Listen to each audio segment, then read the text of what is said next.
Hi everyone, thank you for joining us today in this episode where we're going to be discussing man's best friend. The reason I've decided to talk about this today is because here in the UK there have been a lot of discussion with regards to banning a certain breed of dog because it is deemed, or rather he or she is deemed to be extremely aggressive, dangerous to humanity, and for that reason we will tell you if you can or cannot have one. Let's remember, when I introduced this podcast I said this is man's best friend. I suppose my question is, when man's best friend becomes aggressive, who is responsible? Some would argue that you're meant to have a dog that is friendly at all times and also kind to everyone. Others will argue that the purpose of having a dog is for your protection, your security, and also to ensure that you are able to leave certain things, certain places without having to worry. There is a place for both arguments. If a dog is meant to be a pet, then somebody ought to be responsible for one, right? I think that's fair. But ultimately, I believe that it is the responsibility of a dog's owner to ensure that their pet are well behaved, well trained, and also not a danger to themselves or others. Because ultimately, when a dog becomes a danger even to the owner, then that's concerning, because it kind of defeats the whole purpose of having a man's best friend in your home. Okay, so I speak of a certain breed, the American Bully. There's been a lot of discussion here in the UK, but the thing there is, I suppose, is how and who gets to decide who can have which breed and not the other. And yes, if that decision is made, who gets to choose the certain breed that is safe or not? Some people would say that if you have a smaller breed and they become aggressive, at least the impact is not as great in comparison to a big breed like the American Bully, where the impact could be quite destructive. The argument here, I suppose, for me is that, does this not reek of the same problem that we have been complaining about for time? The problem of us living in a society where we're unable to make a decision for ourselves. That's what we're meant to believe. And also we are meant to be puppets of a certain system that decides this is the only dog you're allowed. What is to say I like a big dog, so I can't choose one because the system says, no, you're not allowed it? Say I like an American Bully. I like it because it's gorgeous to me. I haven't got one, but I consider them a very good looking breed. Some people consider Chihuahuas a good looking breed. I personally don't. Other people consider the sausage dog as good looking breed. The Whippets, Greyhounds, all these other breeds, they've got their looks and personality that just kind of gels with certain people.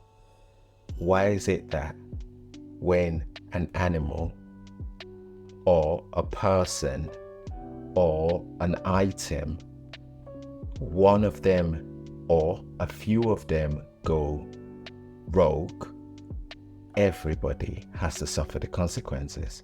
The problem here is that there are 1,001 people out there that have got this breed, that are able to manage them, look after them, and they are absolutely amazing to their family, are we saying that they then lose their best friend as a result of some reckless individuals? Are we saying that these individuals now need to go get themselves all of these other breeds that are considered in society not to be dangerous? How do we equate danger? Because all these other big dogs can just be as aggressive if they're not properly trained. I personally have got an American Akita. In the good old days, the lineage were used to hunt bears. So, for example, mine is properly trained. I've got a page of it where it shows how he is well trained, well mannered. But also, say for example, somebody else who is unable to train their dog, which I have seen a number of them, people not being able to manage the dog. Does that then mean myself and my family have to pay the price for those people if those dogs become aggressive? If you can take one off the list or add one to the list, then you can add more and more and more. The problem there is, for me, is that rather than looking at the breed of the dog, we need to be looking at the individuals purchasing the dog. If they need training to be able to manage this dog, what is their purpose of buying the dog? Is it for status?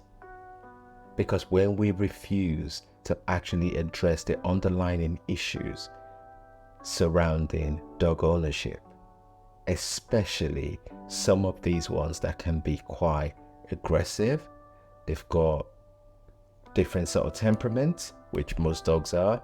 Some of them can be quite strong-headed, like humans can. So I know somebody's going to turn around and say, you didn't just compare dogs to humans. That's not the point. I'm just trying to kind of get you to see things from a different perspective. If the point is that we're allowing people to own dogs, but they're only allowed certain selections, it becomes a little bit tricky, because that list will get smaller and smaller and smaller. And the purpose of having man's best friend, it's just gonna go on the ground, isn't it? Just like with everything, when things become banned, we find or we create a market on the ground, and then people end up buying dogs that haven't had the proper training, haven't had the proper exposure, haven't had the proper checks. Then we end up in the chaos that we currently find ourselves. I've got to acknowledge that currently happens anyway. However, I suppose what I'm trying to get us to consider is, do we really need to be telling people what and what they cannot have when it comes to dogs? Or do we need to be educating people more on this different types of dog and the expectations that comes with those breeds? People need to be aware that dogs are not just showpiece. They're not just for status. They are actually hard work, and you're gonna need to put in the effort if you want to get certain breeds. And where things go wrong, those owners need to be held responsible.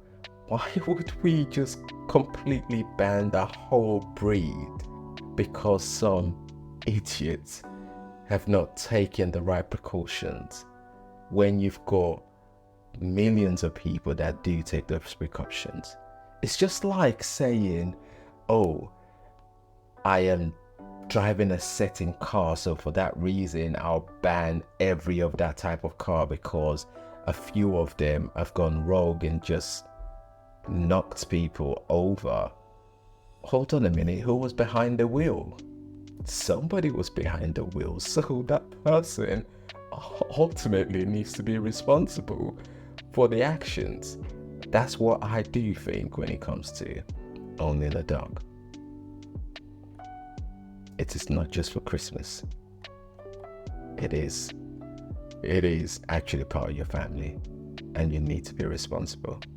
Another thing I think is important to kind of address quickly as well, before I come to an end, is that for some people, whilst they see these dogs as status symbols, for others, these are key members of their families. Some of them is because they've grown up with their kids. For others that don't have kids, they've decided that going down this path of getting a certain dog that they've grown up with or have become quite crucial to their members of their family takes the place of children. So we now say that we're going to deprive these individuals of practically their family. If that is what we're saying, then I think we really do need to think, where does it end? If it's not the bully, is it the staff? Is it the American Bulldog? Is it the Mastiff? All these are big dogs that can do incredible damage to anyone without the right training. There are 1,001 trainers out there.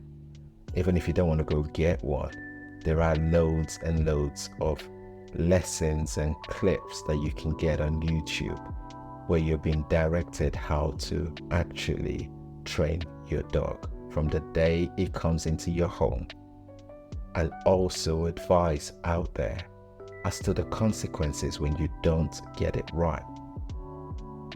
Everybody that owns a dog needs to be responsible.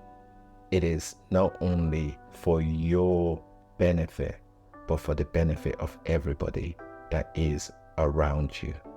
It is imperative that you look after your dog, because when things go wrong, a lot of the time, it is the dog that is often blamed when it is the human that should have been blamed. Let me know in the comment section below what you think about this one. I think you've heard my view. What's yours? It is okay to disagree, and it is okay to disagree with a point that is valid as well. Let's not be led by just our emotions. I'm open to any sort of suggestions and directions. Until next time, you guys make sure you look after yourself. It has been Kings. Peace. Bye for now.